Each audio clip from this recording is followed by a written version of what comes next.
Hello everyone, it's Mary Ann. Welcome to my channel. Today's vlog is my part 3 series, Nursing My Ticket to America. If you haven't watched the first and the second vlog, Nursing My Ticket to America, you can watch it in my playlist.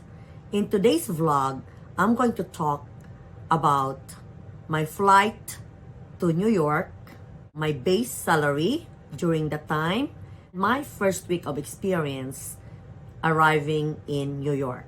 So let me get started. I live from the south part of the Philippines, which is Mindanao. So I flew to Manila. Manila, I flew Northwest Airline, stopped over in Japan, and landed in JFK, New York. I landed in New York November 22, 1989. So the flight was very long, stopover in Japan, and during that time, I did not have any feelings of fear or of the uncertainties of reaching America. My feelings during the time was full of excitement. I was so excited.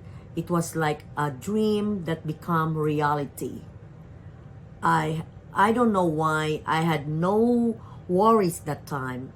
I was just so happy, and everything can be learned. Anyway, when I landed in New York, a couple picked us up. It was hired, or they were employed by Lifeline agency. I was the one who coordinated everything. Paid our plane ticket.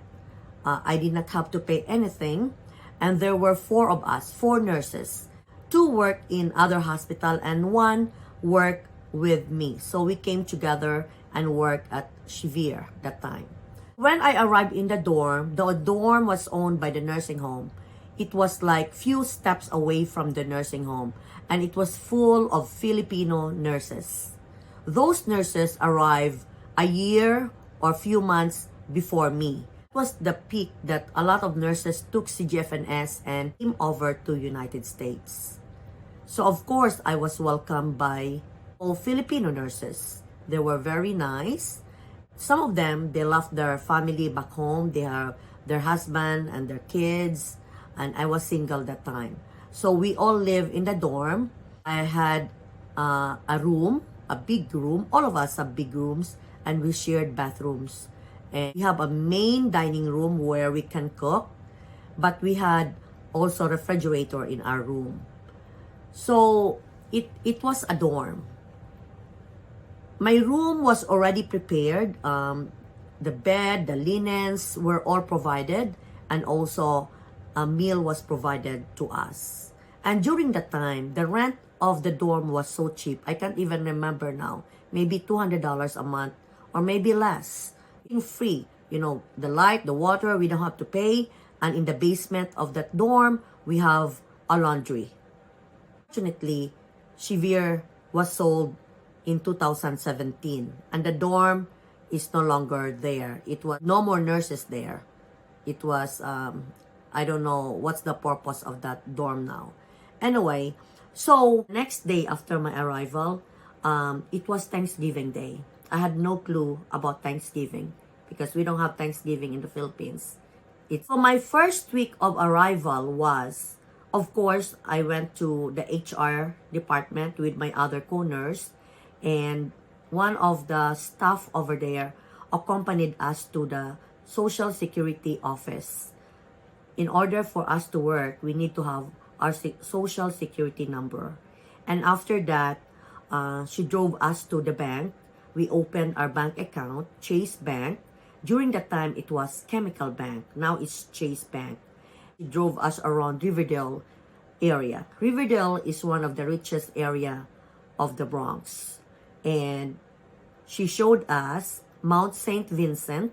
That is the college where our late president, Cory Aquino, went to college. And until now, Cory Aquino has a scholarship program there for the bright kids who wanted to be a nurse. My first week was getting Social Security, opening bank account, trying to familiarize myself with New York. Although it's too much to do that within a week.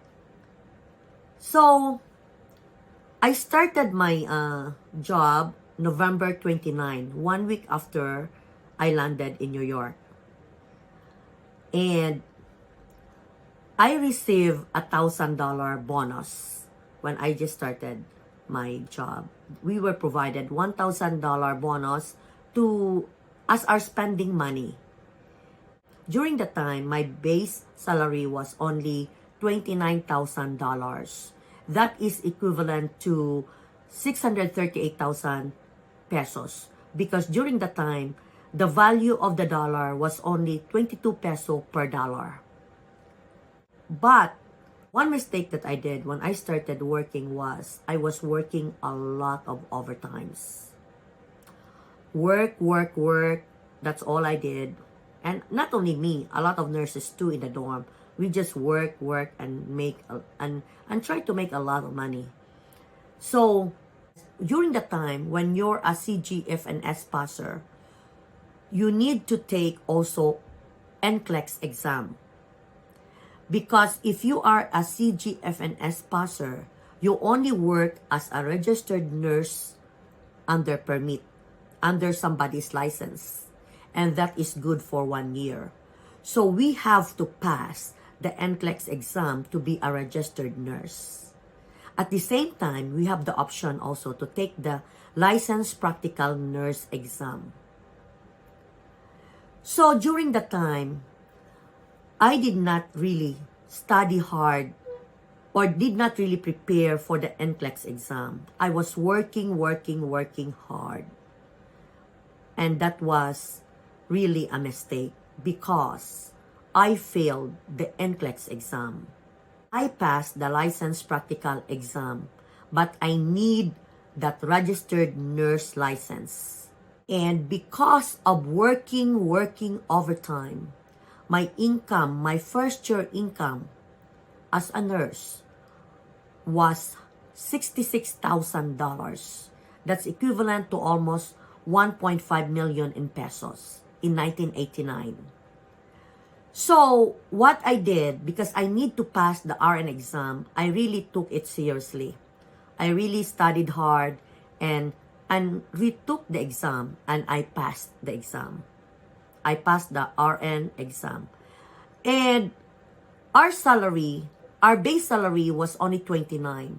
But every year we get like 2% or 3% and plus the overtime. So the first year I made a lot of money because of overtime, and during the time my father was on his retirement age and I was helping him and I was sending my mother and father money every month.